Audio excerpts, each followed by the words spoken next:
Alors bonjour à toutes, bonjour à tous, Valentin Franc avec vous pour ce dernier point de marché de la semaine. Nous sommes le vendredi 27 octobre 2017. Alors comme vous le savez hier, il y a eu la BCE, on va y revenir un petit peu pour ceux qui n'ont pas pu suivre les dernières actualités. On aura cet après-midi le PIB US, alors la première estimation du PIB US du troisième trimestre. Voilà. Et donc elle sera attendue ce PIB sera attendu à 14h30. Donc, comme vous savez, il y a deux estimations et ensuite il y a l'estimation finale à chaque PIB trimestriel. Voilà, et c'est publié chaque mois. Voilà, il y aura cette annonce qui sera peut-être sans doute l'annonce de la journée et qui pourra accentuer peut-être la configuration qu'on a sur les paires en dollars. L'avertissement légal sur le risque tout de suite. Le trading avec effet de levier amplifie toujours les gains et les pertes. Un compte risque limité présente un risque de perte du capital investi. L'investissement sur compte titre présente un risque de perte en capital. IG fournit excusez-moi un service d'exécution d'ordre. La présentation est à titre indicatif et ne saurait être considérée comme un conseil ou une recommandation. Alors, bonjour à vous Frédéric, bonjour Didier, j'espère que vous allez bien et merci pour les bonnes nouvelles. Eh bien je sais pas c'est quoi les bonnes nouvelles, mais je vous en prie. Franck Bouillin, le bonjour à tous. Alors bonjour à voilà, François Hoffman, Catherine que je salue également, Bruno, Raymond, voilà, Emmanuel, que des habitués, ça fait plaisir de vous retrouver. DXY, épaule, tête, épaule. Ah oui, validé, d'accord, très bien. Oui, là, Franck. Oui, donc l'épaule, tête, épaule, bien validé. Je pense qu'on est tous d'accord pour dire que cette configuration de cet artiste a été validée. Donc on va voir ça dans un petit instant. Tout de suite, on commence par le résumé de la science américaine et asiatique qui, comme vous pouvez le voir, alors j'ai pas changé les couleurs. Bon, on va regarder que les symboles. Excusez-moi. Donc le DXY, le DO, le S&P qui progresse, le Nasdaq, les valeurs technologiques est en prise de bénéfice. Pourquoi? Eh bien parce qu'on a eu Amazon, on a eu Google et on a eu Microsoft, me semble-t-il, qui ont publié leurs résultats du troisième trimestre hier. Amazon qui a publié une croissance de plus de 30% sur son chiffre d'affaires. Bref, c'est sur un an glissant, bien évidemment, c'est une bonne nouvelle. Le rendement du 10 ans américain continue de se détendre, ce qui veut dire que le marché obligataire est délaissé et ce qui image l'appétit au risque, avec également le Dow et le S&P qui, on peut voir, illustrent très bien ce comportement du marché. Ce matin, le yen perd du terrain avec le gold, le Nikkei progresse de 1,24% et atteint une forte résistance, le Hang Seng 0,74, le MSCI Pacifique, on va dire en léger repli. Le calendrier économique. Alors, on a eu l'inflation chinoise qui a été publiée dans la lignée du consensus et de la précédente publication à 0,7%. Donc, faut replacer cette inflation dans son contexte. Certes, elle est faible par rapport à l'objectif de 2%, mais c'est quand même, faut savoir que l'inflation était était presque négative, il me semble, euh, il y a un an, mois pour mois. Voilà. Il y a un an, l'inflation, il me semble qu'elle a été négative. Je ne suis pas sûr à 100%, mais en tout cas, elle était proche de zéro. Voilà, donc voilà. Et en plus de cela, on a l'inflation corps hors alimentation. Bon, c'est pas hors énergie, donc elle est pas totalement. Alors voilà, il est là le corps avec l'énergie, donc avec sans l'énergie, sans l'alimentation, sans l'alcool et sans le tabac, c'est 0,2%. Voilà, donc bon, c'est encore très loin de l'objectif, mais il faut savoir quand même que il y a des statistiques qui s'améliorent. Et c'est pour ça que le yen reste une devise qu'on va shorter, parce que à mon avis, l'inflation ne sera pas atteinte avant au moins encore un an. L'objectif d'inflation, bien évidemment. 10 heures, nous aurons une enquête prévisionnelle des professionnels de la BCE. Viendra ensuite à 14h30 des statistiques américaines, dont le PIB, la consommation des ménages. À 16 heures, l'indice de confiance du Michigan. Et voilà, écoutez, ça sera tout pour terminer la semaine. Et je vous rappelle la semaine prochaine, hein, l'inflation PCE, Core, lundi. On va commencer lundi. Généralement, le lundi, c'est une journée un petit peu morte en trading, hein, comme vous le savez.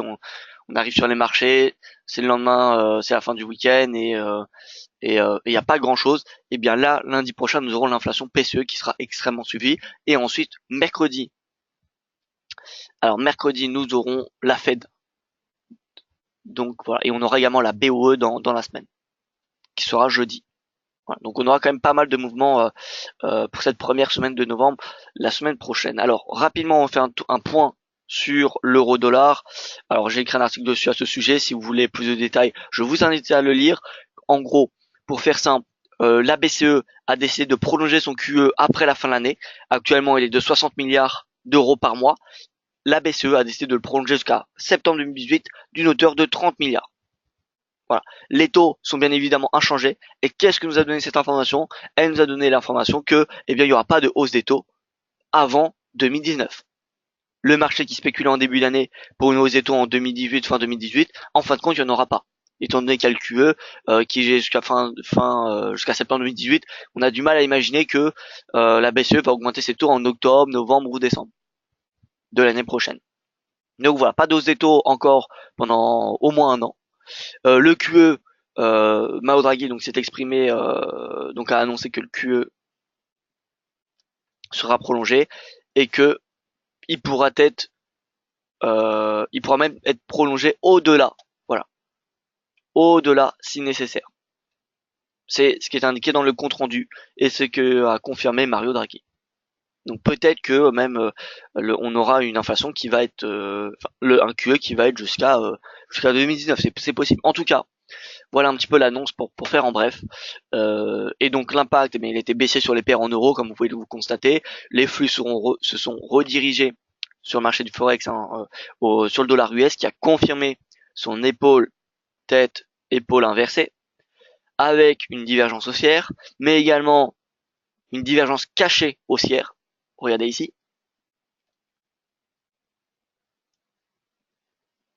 Hop, là on est haussier, d'accord. Bon, je vais pas changer la couleur. Et là, c'est baissier. Divergence haussière cachée. Bref, on a quand même pas mal de signaux qui viennent soutenir le dollar, bon, qui reste quand même baissier depuis le début de l'année, mais voilà, le marché semble reprendre un petit peu les taux en considération, les taux des banques centrales, la BCE qui eh bien était loin d'une hausse des taux, eh bien le marché payait l'euro en début d'année.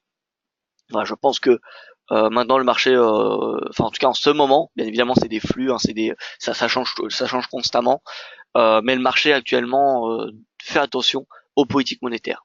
À l'image du CHF qui se déprécie, l'euro, le yen, à l'inverse du dollar, ou encore, bon, le CAD il est en prise de bénéfice en ce moment, mais sinon le CAD on voit clairement qu'il résiste assez bien à la puissance euh,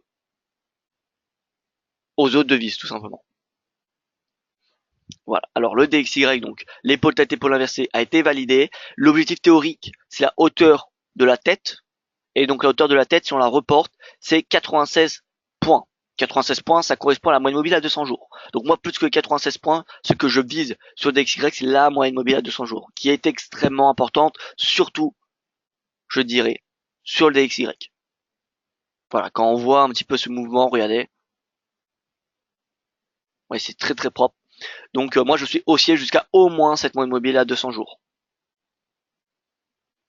Et donc l'euro-dollar, l'euro-dollar hier a clôturé, fallait bien attendre la clôture, hein, a clôturé en dessous de son range. Finalement, c'était un problème de timing qu'on avait, je pense, en septembre. Vous vous en souvenez, quand on est passé baissier jusqu'à un 15, on s'était arrêté au prix d'entrée. Environ, il me semble. Ouais, c'est plus un problème de timing, c'est dommage, ça fait partie du jeu. Et donc l'objectif, c'est toujours un 15. Donc pour ceux qui sont dedans, évidemment, restez-y. Enfin, en tout cas, c'est ce que je ferai. Je pense qu'il y a vraiment une tendance baissière qui peut se profiler jusqu'à un 15. Voilà, donc euro-dollar, direction 1,15. Je regarde les questions rapidement, parce que à mon avis, il y aura pas mal de questions sur l'euro-dollar. Alors, un point d'entrée sur le DAX. Alors, on va y venir juste après sur les indices. Bonjour Bruno, Nicole, bonjour. Pensez-vous, suite à la chute du gold hier, que prendre une position à l'achat sur les cours actuels pour une période de 2 mois est judicieux? Alors, pas vraiment Nicole. Le gold, c'est un peu comme l'euro-dollar. Dans le sens que c'est le gold, c'est le dollar qui fait un peu la tendance. Regardez un petit peu. Tac tac. Alors, on va se mettre. Je vais vous faire voir un graphique et vous allez comprendre pourquoi, selon moi, il ne faut pas payer le gold. Voilà. Après, encore une fois, c'est selon moi. Alors, on a l'euro-dollar devant nous. D'accord. Alors, on va enlever les indicateurs pour vraiment que ce soit très clair.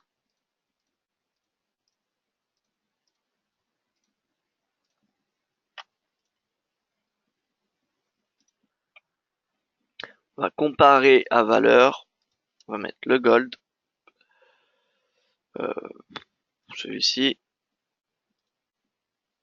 Voilà. Regardez un petit peu la corrélation qu'il y a. Elle est quand même assez importante. Alors, attendez, on va faire quelque chose encore de mieux. Hop, on va mettre une base sans.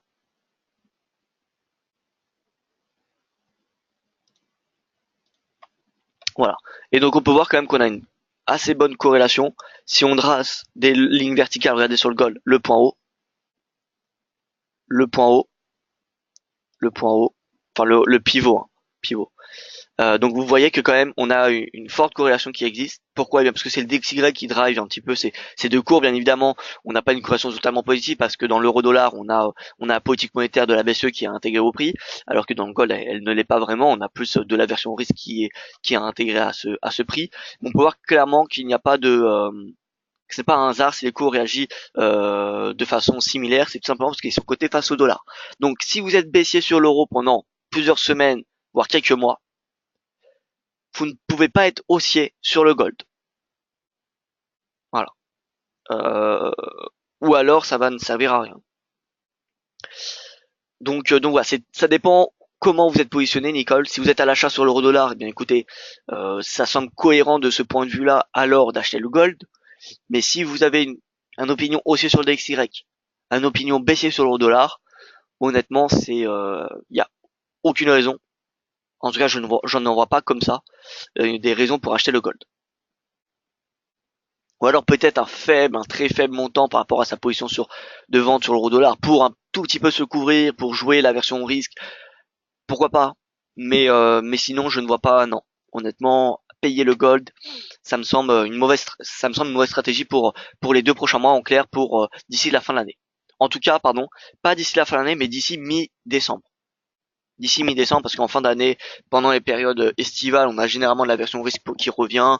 Le gold a généralement tendance un petit peu de remonter. Donc voilà, on va dire pour 1 mois et demi, euh, je pense que c'est une mauvaise stratégie de payer le gold. Et pour moi, voilà, le gold peut clairement venir à 1250, voire même plus bas d'ici les prochaines semaines.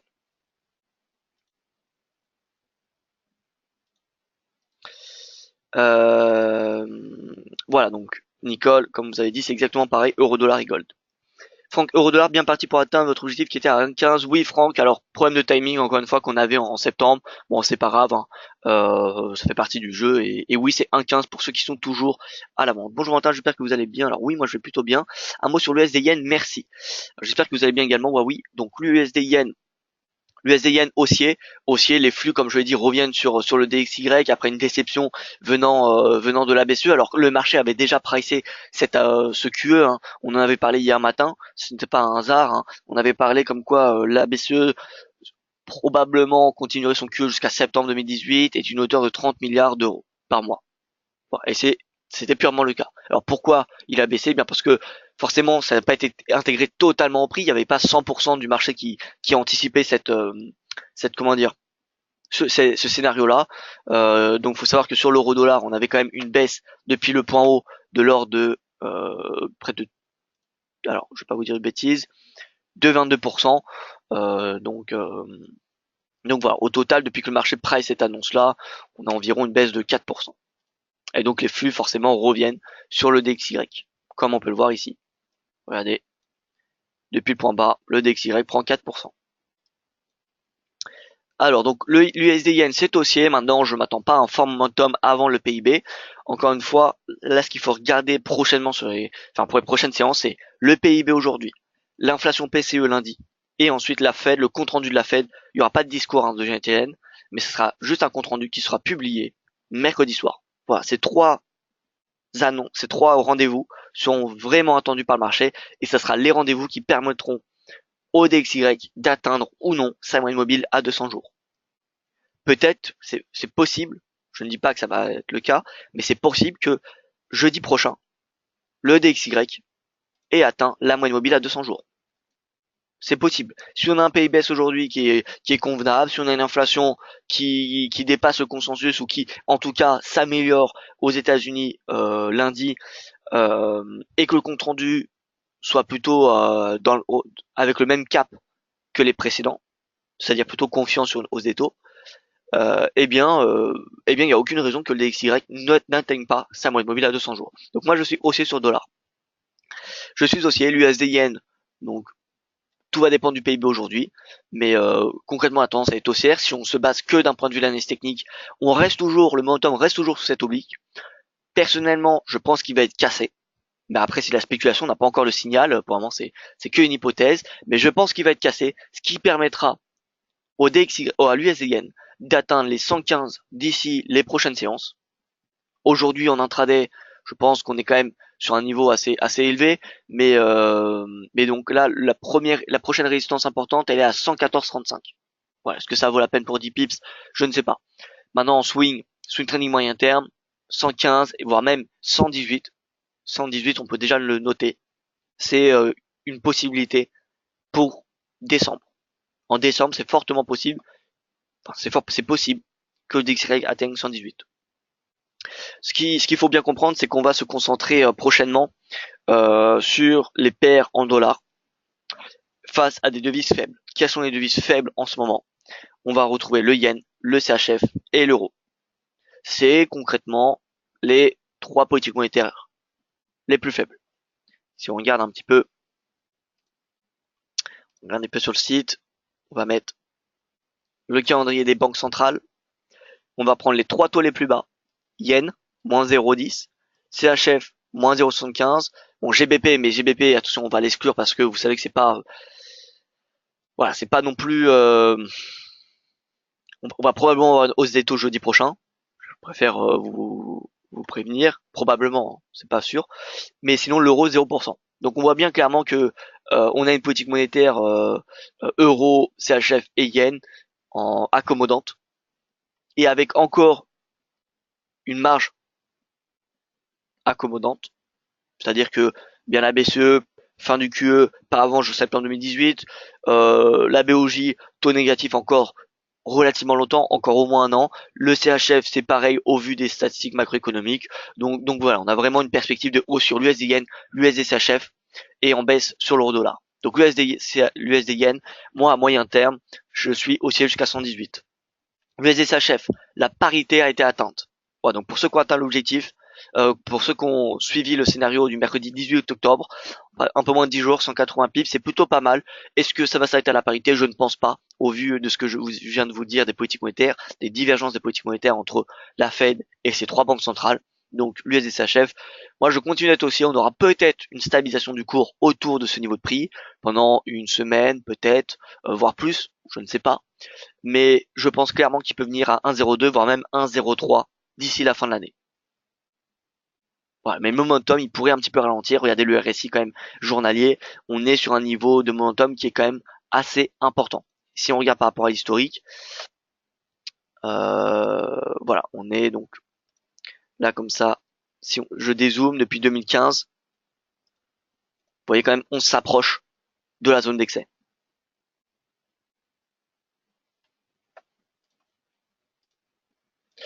Donc voilà, l'USD-CHF, moi je continue d'être haussier. Pour ceux qui ne sont pas sur l'USD-CHF, je pense qu'il faut attendre la cassure. Une fois qu'il y aura la cassure, on pourra acheter l'USD-CHF pour viser 1,02. Sinon, on attend la cassure, le pullback, et ensuite, lorsque le pullback sera fait, ça sera le moment d'acheter. Parce que lorsque le pullback aura été fait, le momentum devrait avoir ralenti. Et il y aura donc une marge de progression plus importante. L'USD-CAD, alors l'USD-CAD c'est toujours haussier, direction les 1,30, voilà, la stratégie se porte plutôt bien je trouve. Le NZD-USD encore un support atteint, 0,6816 en ligne de mire, et donc qui a été touché même aujourd'hui. Est-ce qu'on peut aller plus bas? Oui. Maintenant attention, on est quand même sur un niveau de prix relativement important, alors je vais retracer mes niveaux de support. Hop, hop. Voilà, on va les retracer ensemble pour que ce soit bien clair. C'est bien parfois de renouveler ces niveaux techniques. Alors ici j'en ai un. On va en avoir un ici.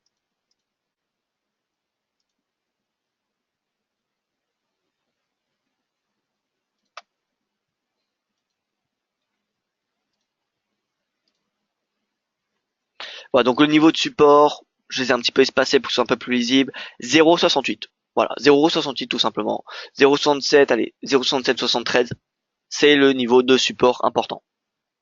Donc là, on n'a plus beaucoup de marge, je pense, sur la NZD. Si on a une cassure de ce support, alors ce sera clairement un signal baissier jusqu'à 0,6357, ce qui est possible. Ce qui est possible, mais attention, comme je vous l'ai dit, la RBNZ est quand même relativement proche d'une hausse des taux. Et dès que la partie politique de la Nouvelle-Zélande sera mise de côté, donc faut attendre que le marché digère, eh bien la spéculation pourrait revenir, tout simplement. Alors je regarde vos questions, tac tac.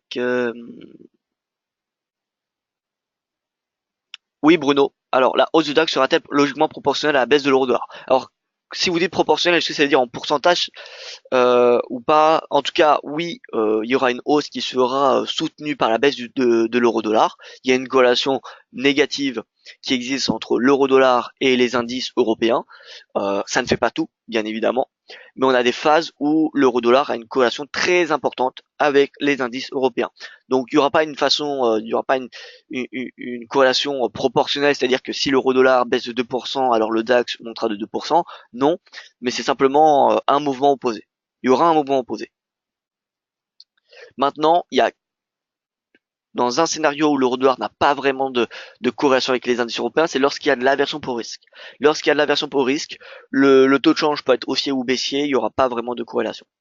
Mais là, faut savoir que de octobre à avril, d'une façon traditionnelle, on est, d'un point de vue statistique, on est dans un moment, dans une période où l'appétit pour risque est dominant entre octobre et avril.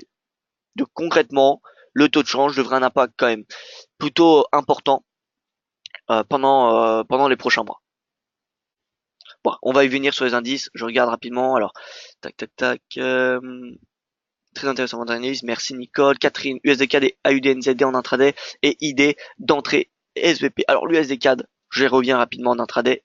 Enfin en intraday, je ne l'ai pas fait, mais donc en swing, vous connaissez mon cap, c'est 1,30. En intraday, alors intraday. Attention au RSI, encore une fois, hein. Le RSI, en fait, c'est celui du DXY qui est relativement élevé quand même. Donc forcément, ça se répercute sur toutes les paires majeures. L'USDK, donc, hop, alors, l'USDK dans intraday. Alors moi, je vois cette résistance. Donc, bien évidemment, en intraday, tout va dépendre, Catherine, hein, du PIB US, comme vous le savez. Mais si on fait outre ce PIB, voilà, si on fait abstrait de cette annonce-là, la tendance elle est haussière, et je pense qu'en intraday, le cours peut venir chercher 1,2915. 1,2915 en intraday, ça me semble possible. Voilà. Et donc AUD, vous m'avez dit AUD NZD. Alors l'AUD NZD, ça fait quand même quelques semaines que je ne regarde plus. On en avait un petit peu profité à la fin du printemps, au début d'été, mais c'est vrai que ça fait quand même un peu de temps que je ne l'ai pas regardé. On a deux devises qui sont en prise de bénéfice, qu'il faut savoir. L'AUD qui est baissier à cause de l'or et à cause du dollar, bien évidemment, et le NZD qui est baissier à cause de la politique en Nouvelle-Zélande et à cause du dollar également. Donc voilà, l'UDNZD, on n'a pas vraiment de mouvement, comme on peut le voir. Dans le fond, l'AUD pourrait superformer, mais honnêtement pour du court moyen terme, je pense que la NZD peut prendre le dessus. Parce que l'AUD devrait être affecté par le cours de l'or pendant ces prochains mois, comme on a dit au début du webinaire. Alors que le NZD, je pense que le marché pourrait digérer la partie politique d'ici les prochaines semaines, et donc il pourrait revenir en force ce dollar néo-zélandais, ce qui ferait pression alors sur le cours. En intraday, la UDNZD, écoutez, on peut voir qu'on a une cassure qui est en train d'avoir lieu. Intraday, honnêtement, déjà, faut savoir que la majeure partie des volumes de la UDNZD se font dans la séance asiatique, étant donné que c'est deux paires océaniques. Voilà, c'est pas les Européens qui vont acheter ou vendre de l'AUD et du NZD, bien qu'ils le font, mais c'est pas eux qui font la majorité des volumes. Donc voilà, il y aura pas beaucoup de volume aujourd'hui en intraday. Donc est-ce que c'est bon, je vais quand même vous donner mon opinion. Moi, je suis baissier à court terme sur l'AUD NZD, à court moyen terme baissier. À long terme, je tape plutôt sur une consolidation, voire une hausse. Voilà. Donc baissier sous les 1,1265. Un baissier sous les 1,1265. Si on vient tester ce niveau de résistance, ce sera potentiellement un niveau de prix intéressant pour passer à la vente. Passer à la vente et viser les 1,10, 78, 1,10. Voilà, clairement. Tac tac tac, le GBP on n'a pas fait. Alors le GBP USD, vous voyez qu'il y a une consolidation, on n'a pas vraiment de mouvement. Bon, comme vous le savez, hein, je n'ai pas vraiment de conviction en ce moment sur le GBP USD. On a deux banques centrales qui convergent, pas pour les mêmes raisons, mais on a deux banques centrales qui sont dans une optique d'une hausse des taux. Donc c'est pas forcément une paire qui va être intéressante sur du moyen long terme. En swing trading, les 1,30, je pense qu'ils se payent. À part si jeudi prochain on n'a pas la hausse des taux de la BOE, ce que le marché est en train de pricer depuis depuis maintenant quelques semaines. Donc, si on n'a pas la hausse des taux de la BOE jeudi prochain, on aura probablement une baisse du GBP, une baisse jusqu'à la moyenne mobile à 200 jours. Maintenant, si on a une hausse des taux, les 1,30 se payent jusqu'à 1,33, 1,33, 1,34. Alors, on passe sur les indices. Les indices hier, qu'est-ce qu'ils nous ont prouvé? Ils nous ont prouvé déjà que, la corrélation avec l'euro est importante, et en plus de cela que c'était la Catalogne qui affectait un petit peu le marché, parce que, hier, on est quand même on a eu un sentiment que les tensions entre Catalogne et Espagne diminuent quand même, et que la probabilité d'une division, d'une séparation, est beaucoup plus limitée qu'au début du mois. Donc ça profite, aux indices. On regarde les taux pour cela, pour en être sûr. Regardez les taux, les rendements obligataires, parce que c'est facile à parler. Mais on regarde déjà. Alors, le taux espagnol, 10 ans avec le 10 ans allemand.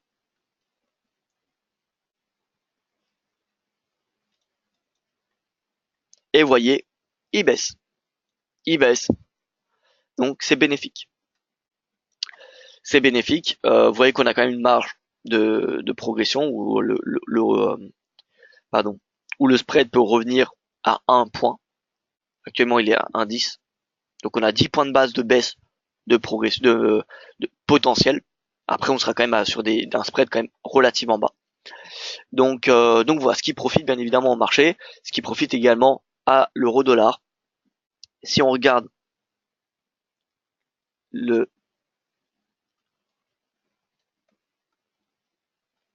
rapide, on va faire le spread américain avec le spread allemand.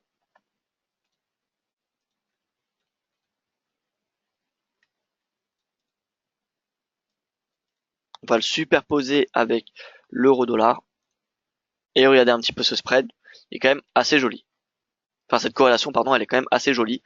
Et c'est pour cela que moi, je suis baissier sur l'euro. Maintenant, si on inverse ce spread, on peut l'inverser pour que ce soit un petit peu plus compréhensif. Donc, on va faire 1 moins. Voilà. Voilà le spread. Donc, difficile d'être, quand on voit celui-ci, difficile d'être haussier sur l'euro-dollar.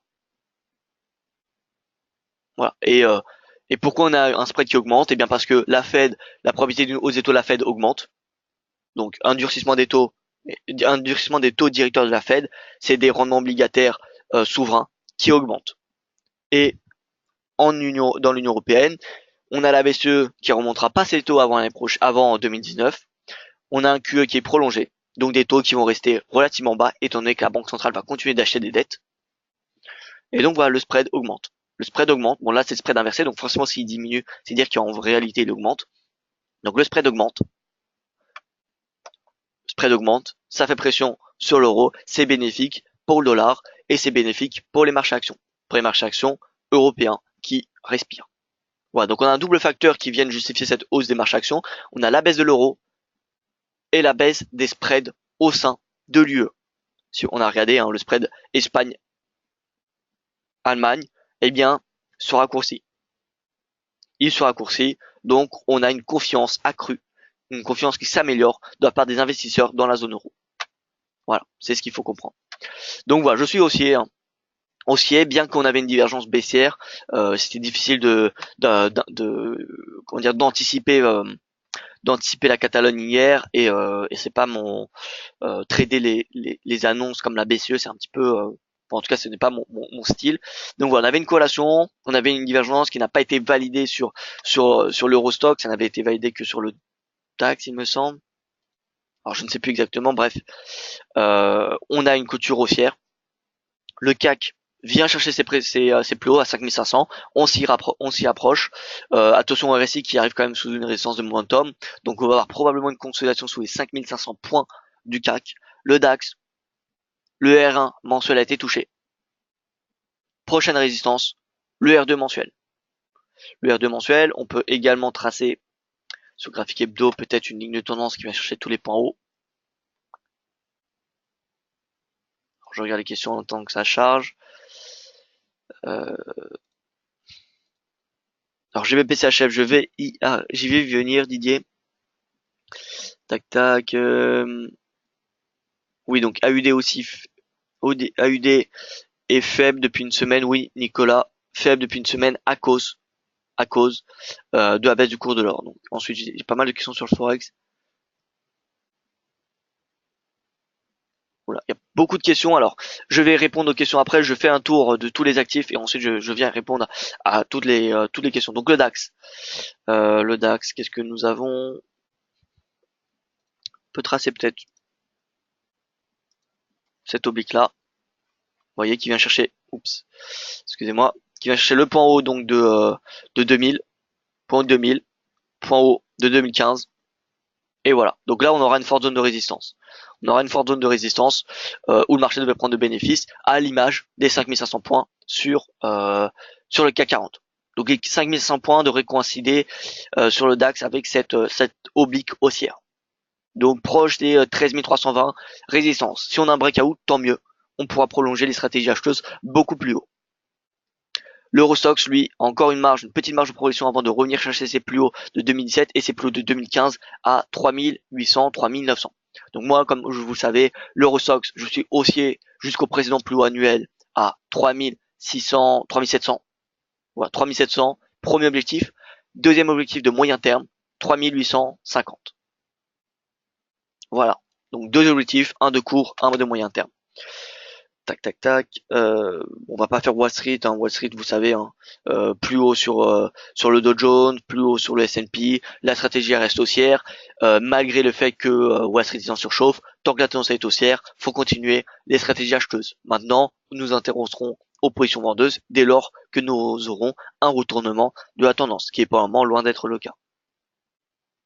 Le Nikkei qui atteint une zone de résistance, on est au R3 mensuel, on est également aux 22 000 points. Donc attention, le momentum pourrait ralentir. Néanmoins, la tendance, encore une fois, hein, la tendance elle reste haussière, donc faut pas shorter ce genre de mouvement. Vous voyez, c'est assez propre. Donc voilà, c'est haussier. Maintenant attention, on a quand même une divergence baissière qui est en train de se mettre en place, qui n'est encore loin d'être validée. Mais c'est juste, voilà, pour rester quand même prudent, pour pas tomber dans l'euphorie. Voilà, donc la tendance est haussière. Je pense qu'on peut avoir un momentum haussier jusqu'à 22 500. Ensuite, un pullback. Vous voyez, on pourrait avoir ce genre de mouvement. Voilà, donc Nikkei, c'est haussier. Je pense qu'il y a encore suffisamment de momentum pour que le cours aille chercher 22 500. Mais ensuite, il faudra, je pense, se calmer à court terme sur les stratégies acheteuses. Alors, je reviens sur les questions. Alors GBP CHF, USDK, donc ça on l'a dit François, USDK donc haussier jusqu'à 1,30, l'euro GBP donc on l'a pas fait, donc GBP CHF et euro GBP. GBP CHF, bon, moi bon vous savez, hein, GBP c'est pas ma tasse de thé, mais bon si je devais me positionner sur GBP CHF, ça serait plutôt une stratégie acheteuse au vu des politiques monétaires. Mais bon, GBP CHF donc direction, moi je suis haussier jusqu'à 1,32. Voire même 1,34 si la BOE décide de remonter ses taux jeudi prochain. Bien que, attention, la décision d'une hausse des taux a déjà quand même pas mal été intégrée au prix. Donc ne vous attendez pas non plus à 300 pips de hausse sur le GBP si jeudi prochain on a une hausse des taux de la BOE. Voilà. Donc GBP CHF, bon là on a une légère baisse, mais moi je reste haussier jusqu'à au moins 1,32. La tendance est haussière. Elle est haussière sur du moyen et long terme.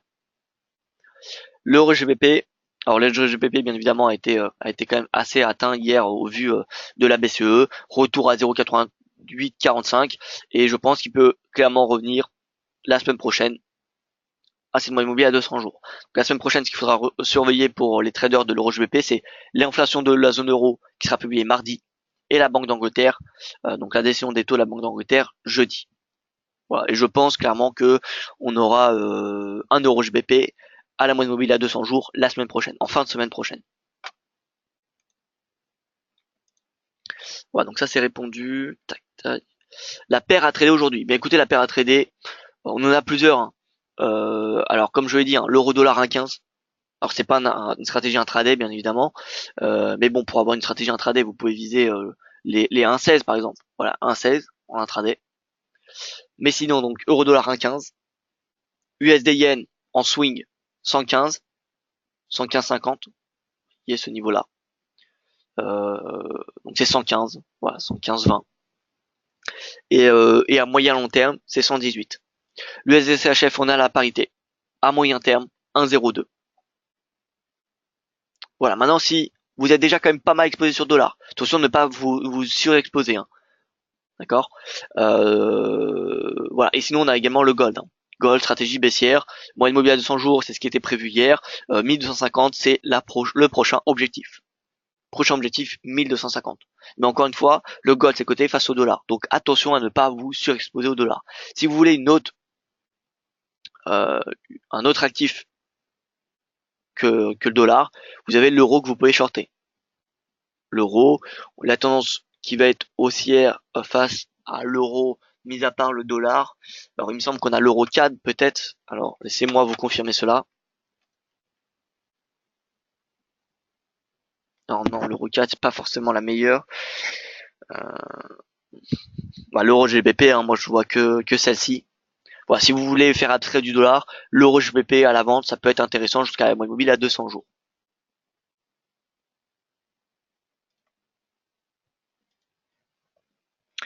Voilà donc pour ce qui est la paire. Alors, question macroéconomique de la part de Philippe. Bonjour Philippe, pourquoi la BCE est aussi narcissique? Je m'explique, si la hausse est provoquée par l'achat d'obligations par la BCE, elle devrait explicitement dire qu'il faut acheter le marché. Pourquoi toute cette mascarade? Je ne vous parle pas de hélicoptère monnaie qu'elle n'a jamais mise en pratique, qui est le summum du mépris pour le chômage de masse. Alors, écoutez, c'est plutôt un bon résumé. Concrètement, ce qu'il faut, mon opinion en tout cas, pourquoi elle fait cela, euh, écoutez, c'est pour stimuler la croissance, pour stimuler les exportations, parce qu'avoir forcément un euro-dollar faible, eh bien ça, un euro-dollar faible et en plus des obligations avec un faible rendement, puisqu'elle se goinfre de rendement obligataire, eh bien le marché qui est toujours les investisseurs qui sont généralement à la recherche de rendement, eh bien au lieu de se mettre sur les marchés obligataires, vont préférer d'investir. Voilà, ils vont chercher du rendement, donc ils vont investir sur quoi? Eh bien sur des marchés actions, ou alors directement bien chez les entreprises. Voilà, donc elle fait baisser les obligations, elle fait baisser les obligations d'entreprise ou voilà tout ce qui est de la zone euro et donc ça fait baisser l'euro dollar mécaniquement, ce qui profite aux entreprises parce qu'elles empruntent à des taux bas, ce qui profite également aux entreprises parce qu'elles sont plus compétitives à l'étranger. Donc en fait son but c'est tout simplement de stimuler la croissance pour faire baisser le chômage et faire remonter les prix, l'inflation. Et pourquoi elle fait cela? Eh bien pour ensuite remonter ses taux. Pourquoi une banque centrale cherche à remonter ses taux et pourquoi une banque centrale ne peut pas rester à des taux bas? Bien tout simplement parce que ça serait trop dangereux. Imaginez, les taux bas ne suffisent plus, comme un petit peu au Japon. Au Japon, c'est limite. Hein. Imaginez, eh bien, la banque centrale maintient des taux bas tout le temps. Eh bien, le marché, eh bien, la banque centrale n'aura plus ensuite de levier pour faire baisser la monnaie ou les obligations, etc., etc. On n'aura plus de monnaie pour avoir une influence sur les marchés. Donc c'est pour ça que les banques centrales baissent ses taux quand elle en a besoin, mais une fois qu'elle peut remonter ses taux, eh bien elle doit le faire. Voilà. La Banque centrale, quand on regarde ses statistiques macroéconomiques, la Banque centrale, pardon, de l'Union européenne, enfin de la zone euro, pardon, on regarde un petit peu les statistiques macroéconomiques par rapport aux États-Unis, eh bien on a quand même une inflation qui est plus basse qu'aux États-Unis, on a une croissance qui est plus basse qu'aux États-Unis, et on a un taux de chômage qui est plus élevé qu'aux États-Unis. Voilà, donc on n'est pas quand même meilleur que les États-Unis. Donc voilà, c'est la raison pour laquelle je trouve que la Banque centrale fasse cette politique monétaire. Après, je ne la défends pas.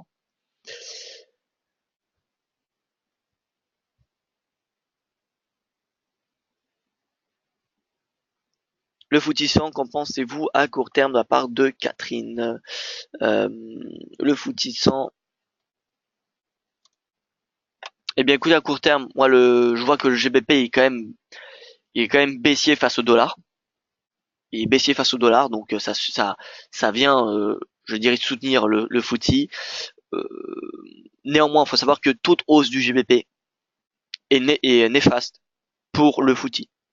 Donc si vous attendez à ce que la semaine prochaine, on a une hausse du GBP au vu du potentiel durcissement de la politique monétaire de la Banque d'Angleterre, alors le FTSE sera baissier.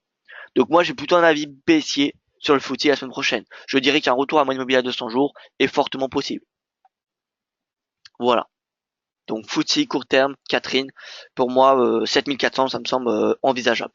Maintenant si la BO ne procède pas à une hausse des taux, alors le FTSE reviendra à 7550, voire même c'est plus haut à 7600.